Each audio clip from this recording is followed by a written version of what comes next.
mga welder, mag-DIY tayo ng pinaka-tip ng panditi, tambutso. So ito yung gagamitin natin mga welder. So galing scrap lang. So ito stainless. Ito stainless din. Ito bakal. So yun. Tabasin ko muna to. So ito muna yung ating gagamitin.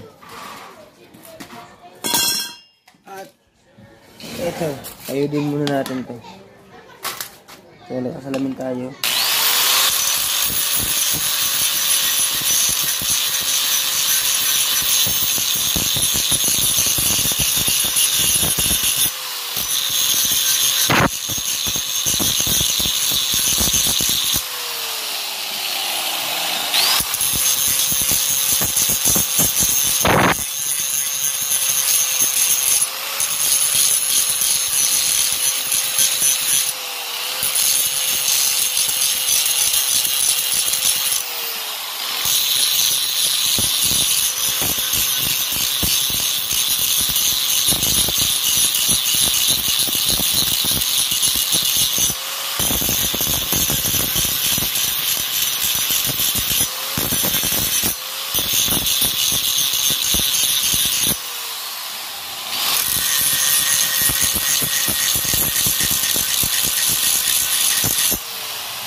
So yun, napalaki na natin yung butas mga welder.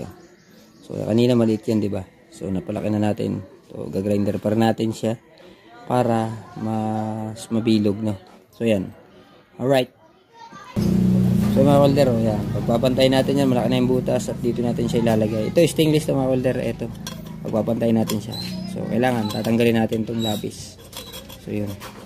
Grinderin muna natin at para mailagay natin dun sa gagawin nating tip ng pang 2-stroke, no? So yan, alright. DIY po to, DIY. Yan. So yan mga welder, natabos na natin, natanggalan natin yung gilid. So ididikit na lang natin yan dito ng ganito. So yan, pagdidikitin natin siya. So para pantay na siya mga welder. So ispat po muna natin. So gamitan lang natin ang welding rod, stainless. So yun, kailangan mabilis ka dito maghinang. Kailangan maganda yung pagkakahinang mo. So para pumantay siya. Yan o.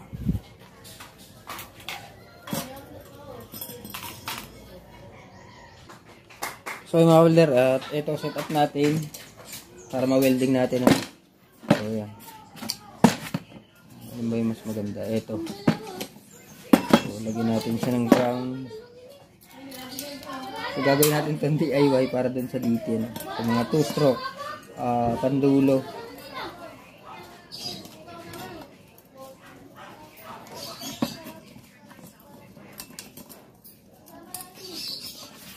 So yan, ispat natin dyan ito.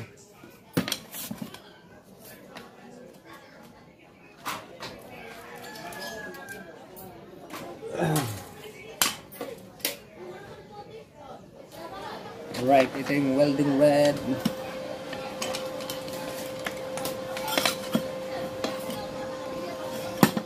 Pasensya na kayo, medyo malikot ang ating kamay.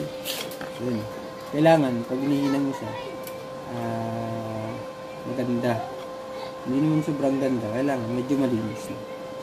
So, wala tayong tig, no? Ito lang yung gamit natin.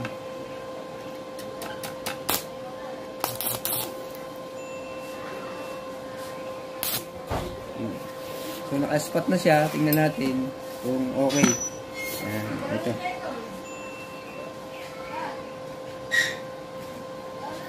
So ang pirahin natin 127 lang.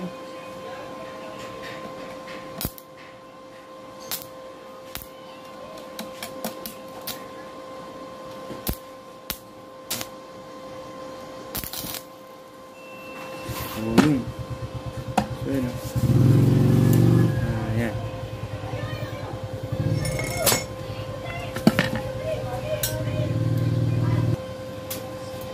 So yan, spot na natin.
pambutas kaya ginamitin lang natin.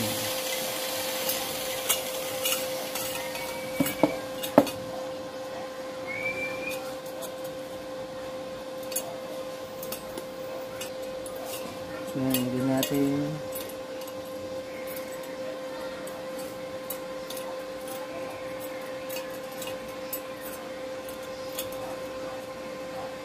Yan, alright. Yan o. Nakausli na, diba? So yun mga holder, ito nilagay na natin. So ito yung ginawa natin. Nilagyan natin siya ng grinder. Kasi wala tayong pambutas. Hindi na natin butasan. Nilagyan natin ng mga ilang prasong grind, no? So yan.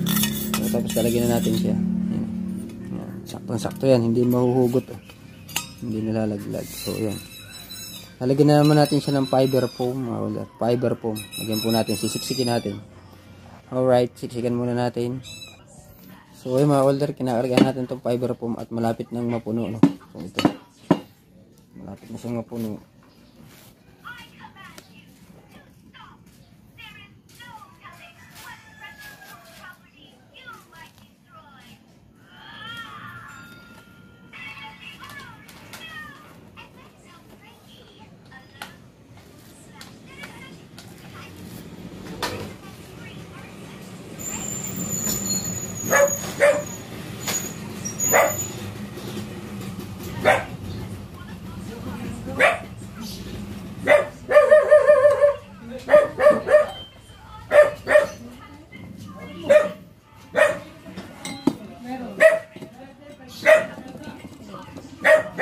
So yan, puno na. Puno na yan mga holder. So yung mga holder, oh, puno-puno na nga yan. At yan, oh, naka-usli pa. So dito natin idudugtong yung sa likod, no? Tapos ito ulitan natin para mas maganda. Tapos linisan natin mga holder para maging pinaka-tip ng ano, ng 2-stroke. So yan. Alright. So yan, gumawa tayo ng pansarado mga holder, oh. Medyo manipis lang to at lalagyan natin dito para masaraduhan. So yan, papakita ko sa inyo pag natapos na mga holder, no? At ito, lilinisin natin para ito yung gagamit natin panlagay doon sa DT. Yan. Alright.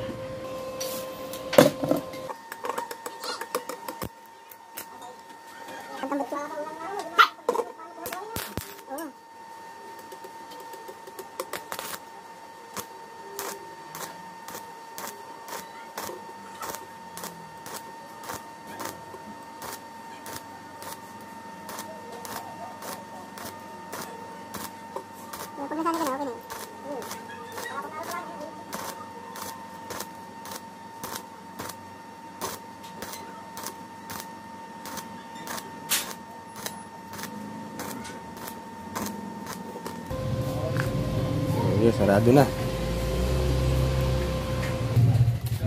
So yun mga holder, napinis na natin at yun, lilinisin na natin. Alright.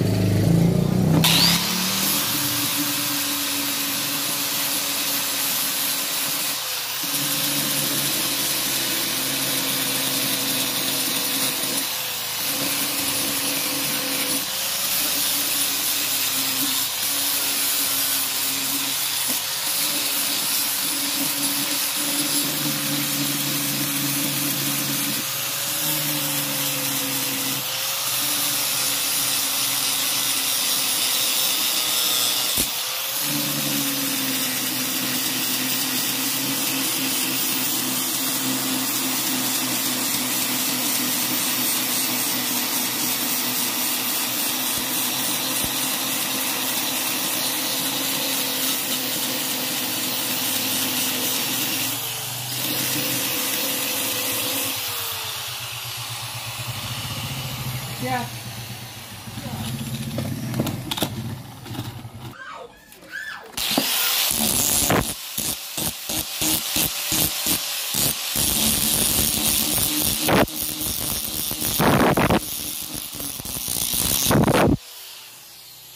Alright mga holder, at lilinisan na lang natin.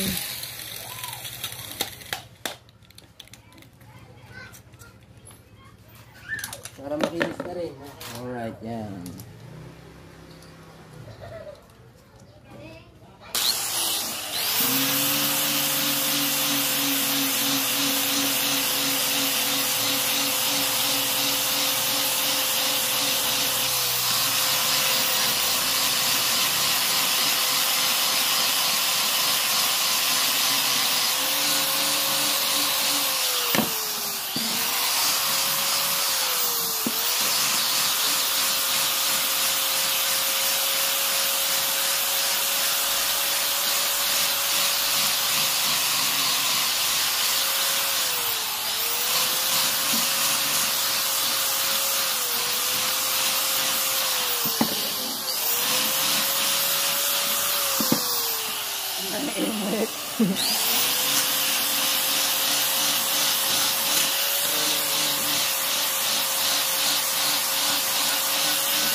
So, yun, alright, mga welder, at eto na.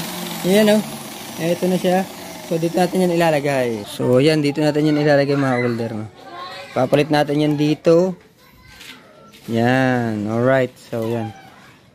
Testing natin sa isang araw yan, mga welder, no? Kung lalagyan na natin ng pinaka elbow, yung ganito. So, yan, oh. Ito, dito natin siya ipapalit. Halos magkasing haba lang naman siya. Ayun, oh. Kasama yung dulo. So, mga welder, masusubukan natin to sa isang araw, no? So ito ginawa lang natin DIY na dulo ng yan, oh, para dito. Alright, yan, oh, mapansin nyo. Ito sariling gawa natin. Yan, panlagay dito sa DT. I-check natin, sound check natin to sa isang araw. Alright, hanggang dito lang muna, mga welder, ang ating DIY, yan, kung anong tawag dito sa dulo ng DT. So, sa pinaka-tip niya. Alright, yan, oh.